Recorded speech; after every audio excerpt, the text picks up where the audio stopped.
Professor Kolex adjusted his hovering platform for the third time that morning, his 4 tentacle arms twitching with anticipation as he gazed out over the sprawling campus of the Centauri Prime Academy. The crystalline spires of the university's main buildings pierced the purple sky, their surfaces reflecting the light of 3 moons that hung perpetually overhead. As the Academy's most renowned and most demanding instructor of practical engineering, he had earned quite a reputation among the diverse student body. Another year, another batch of overconfident students, he muttered to himself, his voice modulator translating his native clicking sounds into standard galactic basic. The anti-gravity pad beneath his gelatinous form hummed softly as he made his way to the grand lecture hall. The massive amphitheater was already filling up with students from across the galaxy. A group of gaseous nebulons floated near the ceiling, their consciousness clouds swirling with nervous energy. Below them, the silicon-based Petroxians sat rigid in their seats, their crystalline forms refracting light across the room. The methane-breathing Jovians had taken their usual spots in the pressurized chambers at the back of the hall, while the plasma-based Solarians maintained their safe distance from the water-dwelling Aquarians. Professor Kolex couldn't help but feel a surge of pride. The Academy had come a long way since its founding, becoming the most prestigious engineering institution in the known universe. Yet something had been nagging at him lately, a growing sense that perhaps they had become too set in their ways, too convinced of their own superiority. As he settled into position at the front of the hall, his attention was drawn to the latest addition to his class roster. Tucked away in the standard atmospheric section sat a small group of bipedal creatures, their soft, pink-hued skin marking them as members of one of the galaxy's newest spacefaring species, humans. "Welcome to Advanced Structural Engineering," Kolex announced, his voice booming through the hall's acoustic enhancement field. "For those who haven't heard of me, which I find highly improbable, given my reputation, I am Professor Kolex, and I have failed more students than any other instructor in the Academy's history." A nervous ripple passed through the assembled students. The nebulon's clouds darkened noticeably, while several Petroxians developed visible stress fractures along their surface layers. But Kolex continued, his upper tentacles gesturing dramatically, "I have also produced more breakthrough engineers than any other professor. My challenges are legendary, my standards astronomical, and my methods unconventional." He paused, allowing his words to sink in. The human students leaned forward in their seats, their curious expressions catching his attention. Unlike the other species, who showed various signs of trepidation, these newcomers appeared almost excited by his declaration. "This year," he announced, his voice modulator dropping to a lower, more ominous tone, "I have prepared a special challenge, one that will push the boundaries of what you think is possible, one that will force you to question everything you know about engineering principles." The hall fell silent, even the usually chatty Solarians dimming their plasma fields in anticipation. Professor Kolex allowed himself a moment of satisfaction. After centuries of teaching, he had perfected the art of building suspense. Little did he know that his carefully crafted challenge was about to be turned on its head by one of those unassuming humans. But for now, he basked in the familiar atmosphere of anxiety and anticipation that filled the lecture hall, blissfully unaware that this particular class would forever change his understanding of engineering, adaptation, and the true meaning of innovation. Professor Kolex's hovering platform rose higher, commanding attention as holographic displays materialized around him. The images showed stark, barren landscapes from various hostile planets across the galaxy. "Your challenge," he announced, his tentacles gesturing at the rotating holograms, "is deceptively simple. You will each be transported to the Academy's environmental simulation dome. There, you must construct a survival shelter capable of withstanding extreme conditions. You have exactly 1 standard hour." A burst of nervous chatter erupted throughout the hall. One of the Petroxians raised a crystalline appendage. "Professor, what materials will we be provided?" "Ah, excellent question," Kolex's voice modulator crackled with enthusiasm. "Each of you will have access to standard emergency supplies, basic tools, smart fabric, universal sealant, and energy cores. Nothing more, nothing less." The Nebulon's consciousness clouds sparked with visible distress.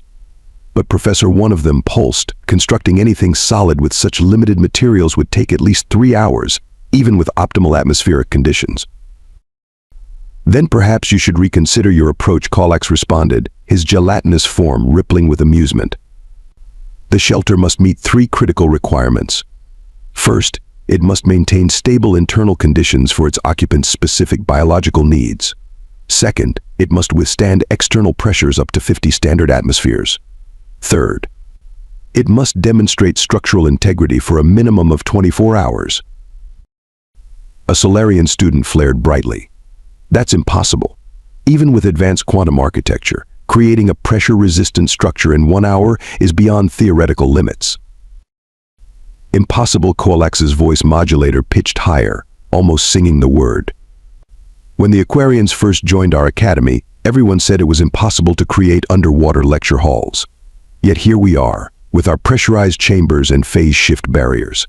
Nothing is impossible, it's merely a matter of perspective.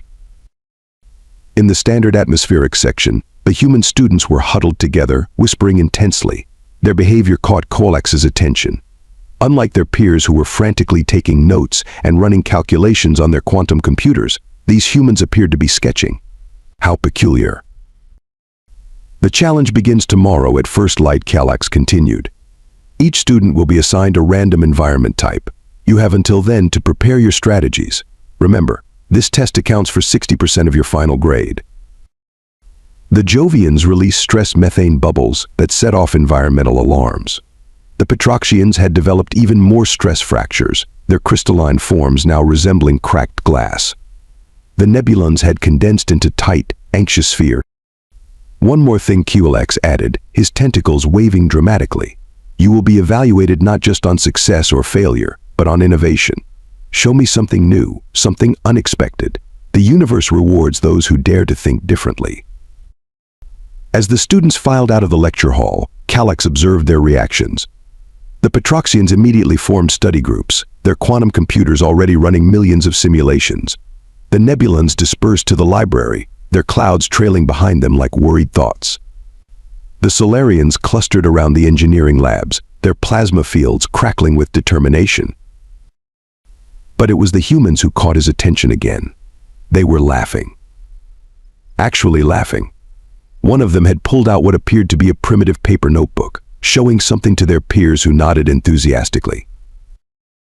Most peculiar, Kallax muttered to himself, adjusting his hovering platform to a lower height. In all his years of teaching, he had never seen students react to his infamous challenge with such casualness. Perhaps he should make the parameters more stringent? No, he decided. The challenge was already considered impossible by most standards. Let the humans laugh now. Tomorrow they would learn why his class had the highest failure rate in the academy. As he glided toward his office, Kallax allowed himself a small ripple of satisfaction. After all, nothing taught a lesson quite like failure, and tomorrow promised to be very educational indeed. Little did the esteemed professor know that his carefully crafted challenge was about to encounter something he had never factored into his calculations: human ingenuity and the extraordinary power of simple solutions. Nathan Brooks sat cross-legged on his assigned sleeping pod in the Academy's Earth atmosphere dormitory, flipping through his grandfather's old camping handbook. Around him, his alien classmates rushed through the corridors, their quantum computers humming with complex calculations and simulations. "Hey, Earth dweller," a crystalline voice chimed. Nathan looked up to see Radox, a Petroxian student whose angular form sparkled under the artificial lighting. "Are you not concerned about tomorrow's challenge?" Nathan grinned, holding up the worn paper book. "Just doing my research, Radox. Sometimes the old ways are the best ways." Old ways? Radox's crystalline structure vibrated with confusion. That appears to be a primitive data storage device. How can outdated information help with advanced structural engineering? "You'd be surprised," Nathan replied, turning to a page about quick shelter construction. "Back on Earth, I spent summers helping my grandfather build cabins in the mountains. No quantum computers, no smart fabric, just basic tools and whatever materials we could find." A passing group of Nebulon students paused, their consciousness clouds swirling with curiosity and disbelief. "But that is precisely why you should be worried," one of them pulsed. "Your species has only achieved interstellar travel within the last decade. Your construction methods are rudimentary at best." Nathan closed his book and stood up, stretching his arms overhead. At 6 feet tall, he towered over most of his crystalline classmates, but had to look up at the floating nebulons. You know what humans did before we had fancy technology? We survived. We built shelters in every environment on Earth: deserts, tundra, rainforests, mountains. We're pretty good at making do with what we've got. Making do. Radox's surface rippled with confusion. I do not understand this phrase. It means working with what you have, Nathan explained, tucking the handbook into his back pocket. Being adaptable. Finding simple solutions to complex problems. A Solarian student drifted closer, their plasma field dimming to a conversational brightness. But simple solutions cannot possibly work for complex engineering challenges. Professor Kolex's tests are legendary for requiring advanced theoretical applications. Nathan shrugged, a gesture that always seemed to fascinate his alien classmates. Maybe that's exactly why they're so hard to pass. Sometimes we get so caught up in making things complicated that we miss the obvious answers. He thought back to his first week at the academy, when he'd been asked to design a water filtration system. While his classmates had created elaborate molecular restructuring devices, Nathan had demonstrated a basic charcoal and sand filter. Professor Kolex had been speechless. It hadn't just worked. It had worked better than the advanced solutions.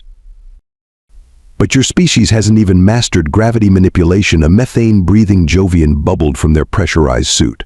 How can you possibly expect to create a shelter that withstands 50 atmospheres of pressure? Nathan pulled up his own digital display, showing not complex equations, but simple sketches of geometric shapes. You know what's really good at handling pressure? Arches, triangles, domes. Nature figured this stuff out long before any of us started building things. His fellow students exchanged skeptical glances, or their species equivalent of skeptical glances. The nebulons sparked with dismissive energy, the Petroxians developed subtle stress patterns, and the Solarians' plasma field flickered with what Nathan had learned to recognize as condescension. Well, Nathan said, gathering his tools for tomorrow's challenge, I guess we'll find out who's right in about 12 hours. Anyone want to grab some dinner from the multi-species cafeteria? I heard they finally figured out how to make something close to pizza. As his classmates dispersed, still muttering about his primitive approach, Nathan patted the handbook in his pocket. His grandfather's voice echoed in his memory. The best solutions are usually the simplest ones, kid. Nature's been doing this a lot longer than we have. Tomorrow would prove interesting, he thought with a smile. Very interesting indeed. The environmental simulation dome stretched across 2 square kilometers of the academy grounds, its surface shifting with programmed weather patterns and atmospheric conditions. Professor Kolex hovered at the entrance, watching as students filed into their assigned sectors. Remember, his voice boomed through the announcement system, you have exactly 1 standard hour. Your environmental conditions will activate in 3, 2, 1. The dome's interior transformed into a patchwork of different terrains. In one sector, hurricane-force winds howled across a barren landscape. In another, acid rain poured from artificial clouds. Extreme heat, crushing cold, and varying gravitational forces created a chaos of conditions. The Petroxians immediately began their work, their crystalline forms generating complex geometric patterns as they attempted to grow structured lattices from their own mineral reserves. Their precise mathematical approach would have been impressive if not for the precious time it consumed. Nearby, the nebulons had formed a collaborative cloud, their combined consciousness calculating quantum probability fields to manifest solid matter from energy states. Blue lightning crackled between them as they tried to stabilize their theoretical constructs into physical form. The Solarians took a different approach, attempting to create plasma-contained force fields that could serve as shelter walls. Their efforts lit up their sector like a miniature sun, the energy readings nearly overloading the dome's sensors. The Jovians, working in their pressurized suits, focused on molecular manipulation, trying to rearrange atmospheric particles into solid structures. Their method showed promise until a sudden pressure change caused their partially formed shelter to collapse. The Aquarians had developed what appeared to be a living architecture approach, attempting to grow organic structures from specialized bacterial colonies. However, the rapidly changing environmental conditions kept killing their bacterial strains before they could properly develop. 45 minutes remaining, Kolex announced, his tentacles twitching with satisfaction as he watched the increasingly desperate attempts around him. Then he noticed something odd in the Earth atmosphere sector. Nathan Brooks had spent the first 10 minutes doing nothing but walking around his assigned space, occasionally kneeling to touch the ground or toss a handful of dirt into the air. What is the human doing? A passing nebulon sparked nervously. He has not even opened his supply kit. Finally, Nathan nodded to himself and began to work. But instead of using the provided smart fabric or energy cores, he started digging. With quick, practiced movements, he created a shallow trench in a precise pattern. 30 minutes remaining. While other students frantically adjusted their complex technological solutions, Nathan had moved on to gathering the loose rocks scattered throughout his sector. He arranged them methodically along his trench lines, occasionally testing their fit like pieces of a puzzle. Using the universal sealant from his supply kit, he bonded the rocks together in what was clearly becoming a circular pattern. Then, to everyone's astonishment, he began weaving nearby vegetation into tight bundles. 15 minutes remaining. The Petroxian's crystal lattice shattered under pressure testing. The Nebulon's quantum construct destabilized, dissipating into useless energy. The Solarian's force field flickered and failed. One by one, the advanced technological approaches collapsed. Nathan, meanwhile, had created what looked like a primitive dome structure. He used the smart fabric not as a building material, but as a waterproof lining, securing it with more sealant. The woven vegetation formed a sophisticated cross-brace pattern between the rock layers. 5 minutes remaining. He disappeared inside his structure with the energy core. Those watching could see him making final adjustments through gaps in the construction that, oddly enough, seemed intentionally placed. Time is up. All construction must cease immediately. Professor Kollex's hovering platform zoomed from sector to sector, his sensory appendages recording the results. Out of 50 students, only 3 structures remained standing. 2 showed critical stress readings. But Nathan's shelter had perfect stability readings. The internal temperature remained constant despite the shifting external conditions. The pressure differential was handling far more than the required 50 atmospheres. And strangest of all, it looked almost exactly like the ruins of ancient structures found on Earth, structures that had survived for thousands of years. The human emerged from his shelter, covered in dirt, but wearing a confident smile. Around him, the other students stared in disbelief at what he had accomplished with little more than rocks, plants, and a basic understanding of architectural principles that predated space travel itself. Professor Kollex circled Nathan's shelter for the 3rd time, his sensory appendages twitching with increasing agitation. The structure before him defied everything he had taught for the past 2 centuries. It was primitive, basic, almost crude in its simplicity, and yet the readings were undeniable. "Explain," he demanded, his voice modulator barely containing his bewilderment. "How did you complete this in 10 minutes when the brightest minds in the galaxy failed within an hour?"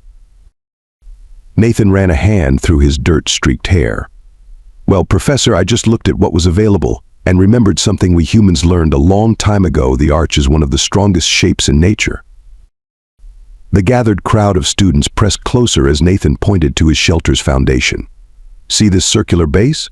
It distributes weight evenly across the entire structure. The dome shape means that any external pressure actually makes it stronger, not weaker." A Solarian student floated forward, their plasma field crackling with curiosity. "But the readings show complex temperature regulation. How without advanced thermal controls?" "Airflow," Nathan replied, pointing to the seemingly random gaps in the construction. "Hot air rises, cool air sinks. These vents create natural convection currents. The smart fabric lining helps maintain the temperature, but the structure itself does most of the work." Professor Kollex's hovering platform dipped lower as his analytical instruments scanned deeper. The pressure resistance it exceeds required parameters by 300%. This is beyond theoretical limits for such basic materials. "That's thanks to these," Nathan said, indicating the woven vegetation cross braces. "They work like rebar in concrete, adding tensile strength to the compression resistance of the rocks. The universal sealant just keeps everything in place."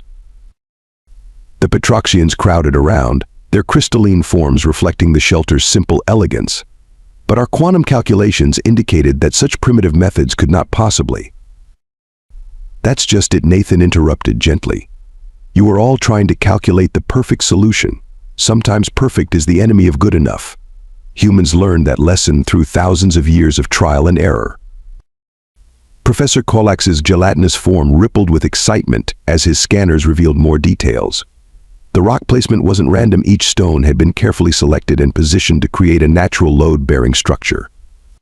The vegetation wasn't just woven, but layered in a precise pattern that maximized its strengthening properties. The energy core, the professor probed. "Where did you install it?" Nathan ducked back into the shelter and pointed to a small nook near the floor. "Right here, where it can power a small convection fan. But honestly, it's just backup. The shelter works fine without it." A Nebulon student pulsed with disbelief. "You designed this to function without power." "Best backup system is no backup system," Nathan quoted, grinning. "Something else my grandfather taught me." Professor Kollax's sensory appendages were now whirring at maximum capacity. The more he analyzed the structure, the more elegant solutions he discovered. The angle of the dome perfectly balanced material efficiency with structural integrity. The spacing of the ventilation gaps created optimal airflow while maintaining structural strength. Even the dirt floor had been subtly graded to manage condensation. This is the professor's voice modulator struggled to find the right words. "This is brilliant in its simplicity." The admission sent a shock wave through the assembled students. Never, in recorded history, had Professor Kollax called anything brilliant. "But how did you know it would work?" a Jovian student bubbled. "Without running simulations? Without probability analysis?" Nathan shrugged. "Because humans have been building structures like this for thousands of years. We still find ancient ruins built on these principles. Some of them have survived earthquakes, floods, even volcanic eruptions." Professor Kollax's platform rose higher as he addressed the gathered crowd. "Students, observe carefully. What we witness here is not merely a successful shelter, but a profound lesson in engineering principles. Sometimes the most advanced solution is not the most effective one." He turned to Nathan, his sensory appendages still buzzing with excitement. "Mr. Brooks, you have not only passed this challenge, you have redefined it.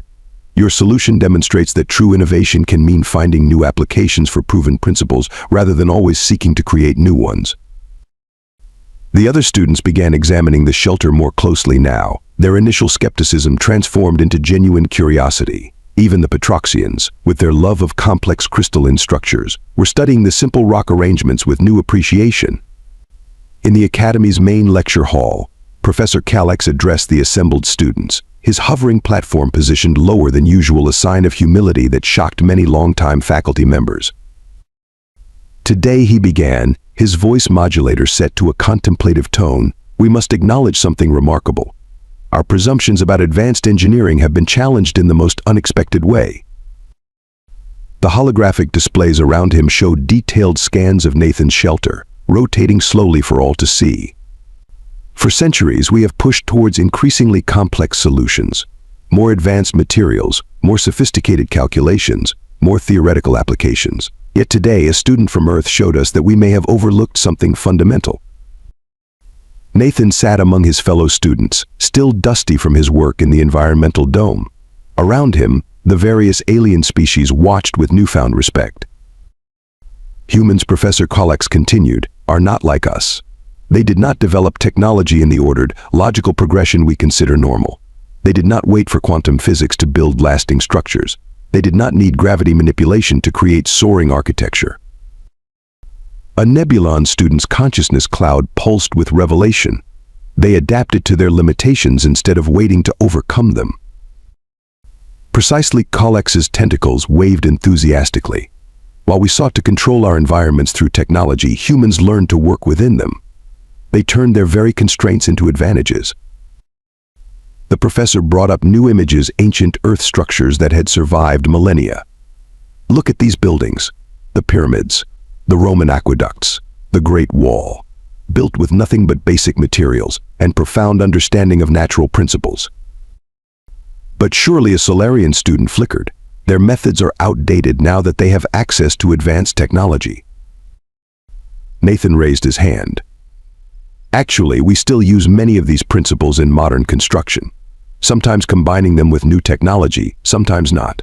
The point isn't to avoid advancement, it's about using the right tool for the job.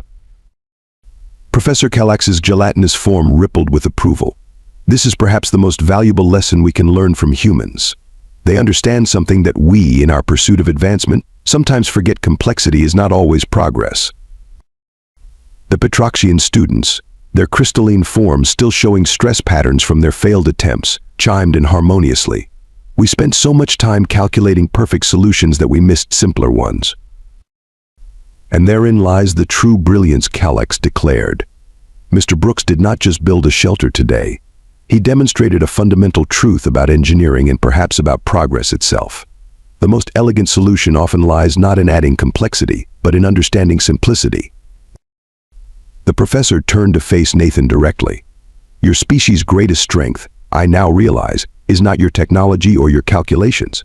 It is your adaptability, your ability to work with what you have, to find solutions in constraints, to see opportunities where others see limitations. The assembled students began sharing their own realizations. The Jovians spoke of how humans had conquered their world's varied environments without environmental suits. The Aquarians noted how Earth vessels had explored ocean depths without advanced pressure fields. The Solarians remarked on human survival in extreme temperatures without plasma regulation. Moving forward, Professor Kallax announced, this academy will incorporate new perspectives into its curriculum. We will study not just the latest technological advances, but also the fundamental principles that have stood the test of time. Sometimes, as we have learned today, the old ways are not primitive. They are proven. Nathan looked around at his fellow students, seeing genuine interest replace their former skepticism. The Nebulons were already discussing how to combine their quantum manifestation techniques with basic physical principles. The Petroxians were analyzing how natural crystal formations could inform their structural designs. Remember this day, Professor Kallax concluded, his voice modulator resonating with conviction. It marks not just a successful engineering challenge, but a moment of true learning. Sometimes the greatest innovations come not from advancing beyond basic principles, but from understanding them more deeply.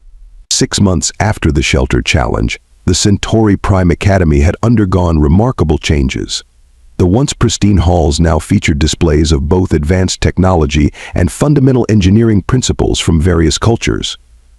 Professor Kallax's hovering platform could often be seen paused before the New Earth Sciences exhibit, his sensory appendages taking in the elegance of simple machines. Welcome to the Academy's first Integrated Engineering Symposium, Kallax announced to a packed auditorium of students and faculty from across the galaxy.